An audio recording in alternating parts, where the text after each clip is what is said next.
Camille marchait vite, les écouteurs enfoncés dans les oreilles, comme pour étouffer le bruit du monde, ou peut-être celui de ses pensées.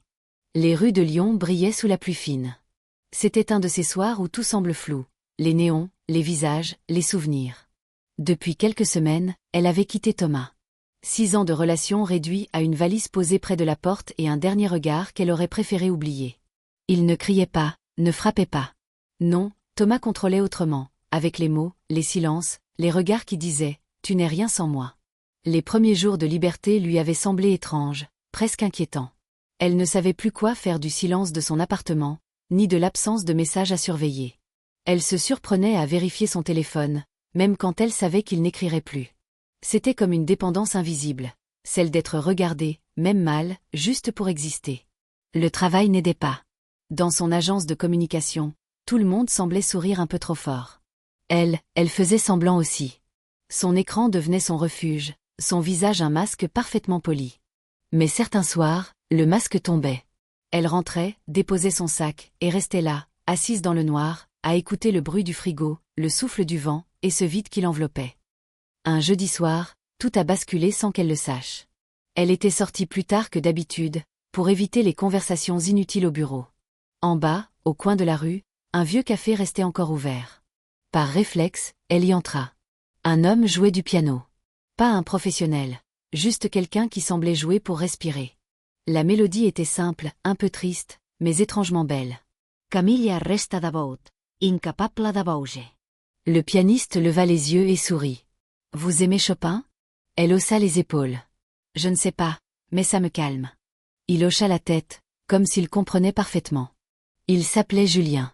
Un prof de musique, fatigué mais sincère, qui jouait ici chaque jeudi, pour oublier les journées trop longues, disait-il. Ils parlèrent un peu, rien d'extraordinaire, le café, la pluie, Lyon la nuit. Et pourtant, quand elle quitta le bar, quelque chose avait changé. Ce soir-là, en rentrant chez elle, Camille se sentit légère pour la première fois depuis des mois. Pas heureuse, pas encore. Juste, vivante. Et cette sensation, minuscule mais réelle, allait tout reconstruire. Les semaines passèrent, et la vie reprit un rythme nouveau. Camille continua de croiser Julien au café du coin. Parfois elle s'asseyait, commandait un thé, écoutait. D'autres fois, elle restait simplement dehors, sous le porche, le regard perdu dans la musique. Il ne lui posait jamais de questions. Et c'est peut-être pour cela qu'elle se mit à lui parler, un soir, sans prévenir. Tu sais, j'ai longtemps cru que c'était moi, le problème. Julien leva doucement les yeux de son clavier. C'est ce qu'ils veulent qu'on croie, répondit-il simplement. Ces mots, aussi simples soient-ils, restèrent gravés. Elle rentra chez elle avec la tête pleine de pensées, mais pour la première fois, elle ne faisait pas mal. Elle commença à écrire, des phrases, des souvenirs, parfois des silences. Ce n'était pas un journal, mais une façon de reprendre possession d'elle-même. Petit à petit, elle changea.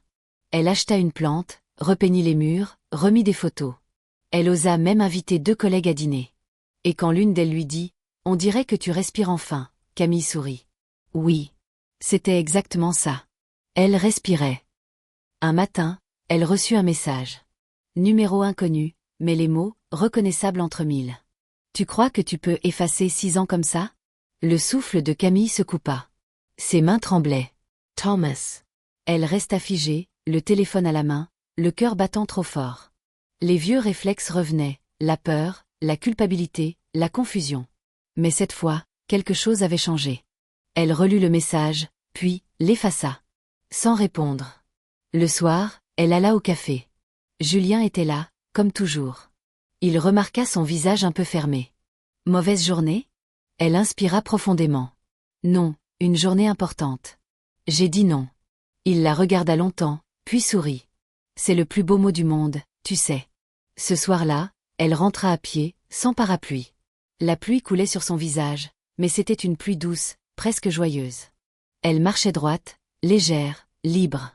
Quelques mois plus tard, Camille décida de quitter Lyon. Pas pour fuir, non. Pour recommencer. Elle trouva un poste à Marseille, au bord de la mer. Le dernier soir, avant de partir, elle repassa devant le café. Julien jouait encore. Elle entra, s'assit, et resta silencieuse jusqu'à la fin du morceau. « Tu vas me manquer, dit-il doucement. Toi aussi.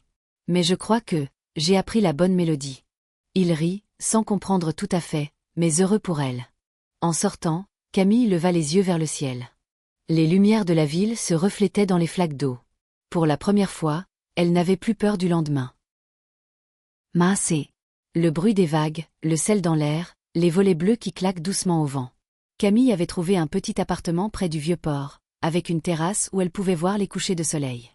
Les premiers jours, elle restait souvent immobile, simplement à écouter la mer. Elle ne se souvenait plus de la dernière fois qu'elle avait ressenti une telle paix.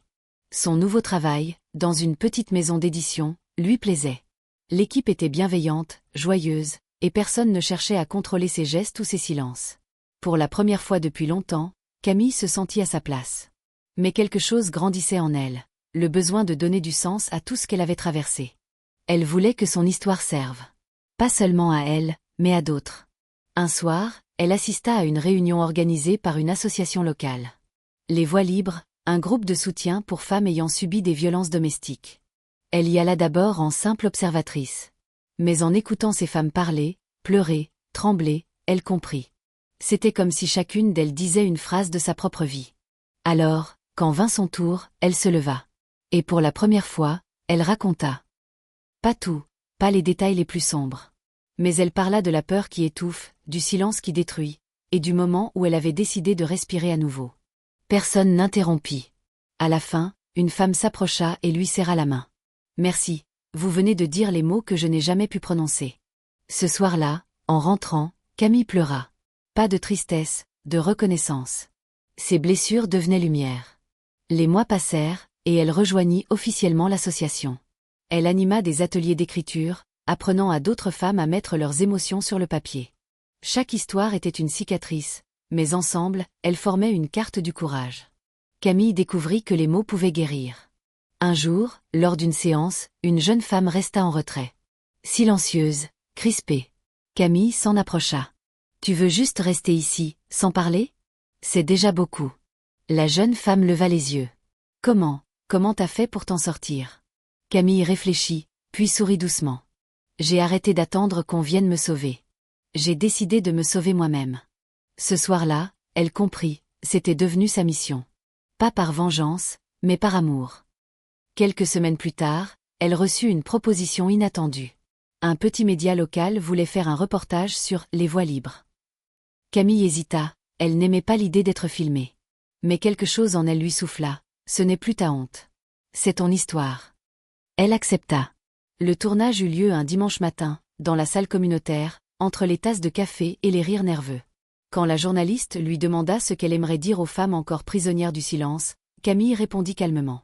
La peur ne part jamais vraiment. Mais elle perd son pouvoir quand on parle.